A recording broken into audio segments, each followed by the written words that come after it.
I think it's only achievable if it's done aggressively, because at the moment in Kenya, the two-third gender bill was tried to be passed in parliament 2 times and it failed.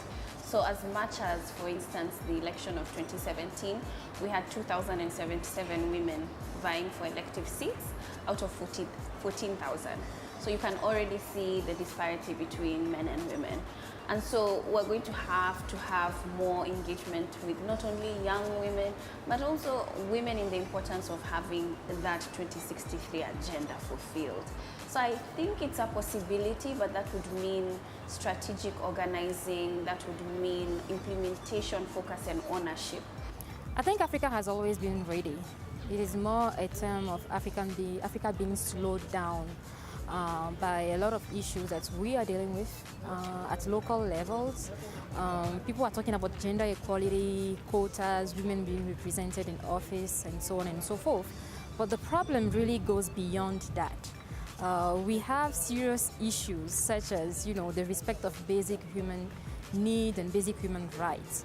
So for as long as we live in societies when the basic human needs of people are not met, there will be more room for injustice and more room for women abuse.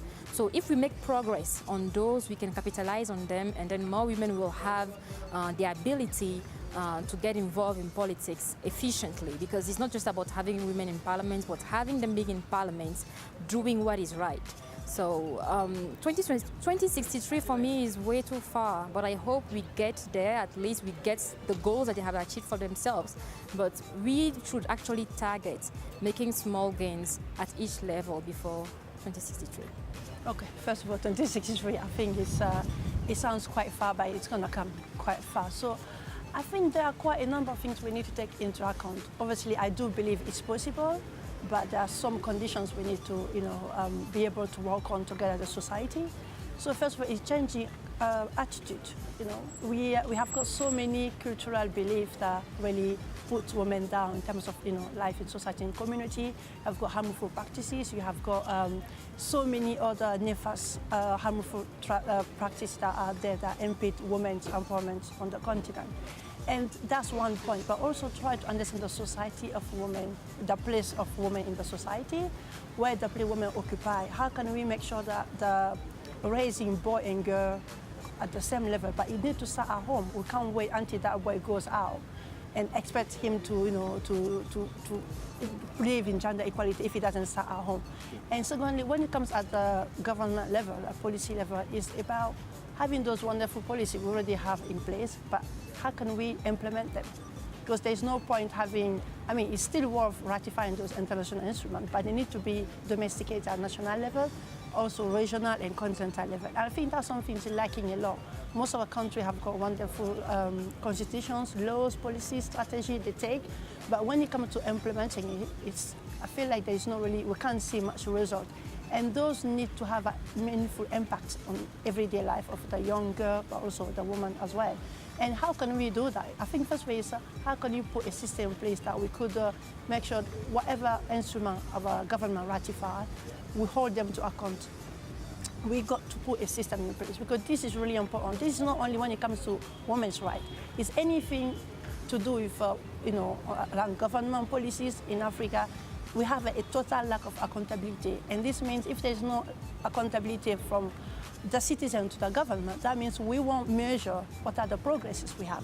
And when it comes to women's rights, I think this is something, if we want to see impact, a result, good result by 2062, we have to make sure that not only attitude changes, but also policies that we have fought so much to put in place actually are implemented on, to see a result of the life of everyday woman. So I think, yes, it is possible, but there's so many things that need to come into account. And we need to also, realize that without those working together as a society, but also as a country, as a continent, we won't be able to realize all these ambitions we have put forward for 2063.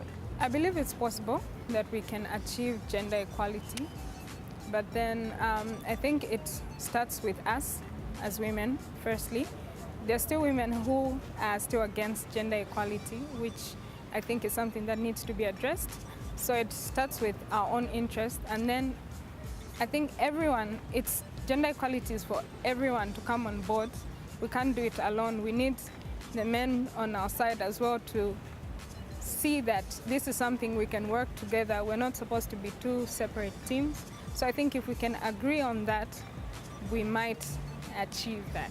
I do believe that it's possible. I mean, I believe anything is possible.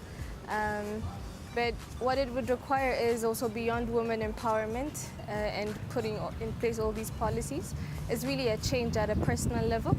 I believe that leadership needs to be redefined here in Africa and make sure that it transcends gender and age, and really that leadership can represent the people. As soon as that is done, I believe that change at a character level is really what's going to make all the difference. I like to believe that I'm an optimist, a cautious optimist. So I want to believe that yes, by 2063, that's almost 50 years away, that it's possible for us to have gender parity within our political, social, and economic spheres. What I think needs to happen in order for that to be realized is that, one, we need to change our attitudes. The way we see women and girls, it needs to shift dramatically. We need to be able to see women and girls as equal participants, leaders in daily life. And that means that we don't wait for a girl to be an adult to give her her rights. Her rights have to be given to her at a very young age, as soon as she's born. The way she's treated, the way she's socialized, the way society tells her what she can and she can't do, what she's capable of doing, that she's not subject to harmful practices, that she has the freedom to choose, to make decisions over her body, that she's empowered, I think is really important. So I think it starts at a really young age, and it's about a collective effort. It's not only about policies, it's not only about legal frameworks, it's about society changing its practices, its norms, about all of us changing our attitudes, and all of us in our spheres of influence, making sure that this change is realized, that we embody the principles of equality in everything that we do, from education to healthcare to politics to economics, that we don't see a woman as a mechanic and say, oh, why is a woman a mechanic? Or we see a woman driving a motorcycle and we say, this is not a role for you as a woman. So I think, for me, one of the most important things is that our attitudes start shifting. And when our attitudes start shifting, I think it's much easier to implement the policies that we have in place.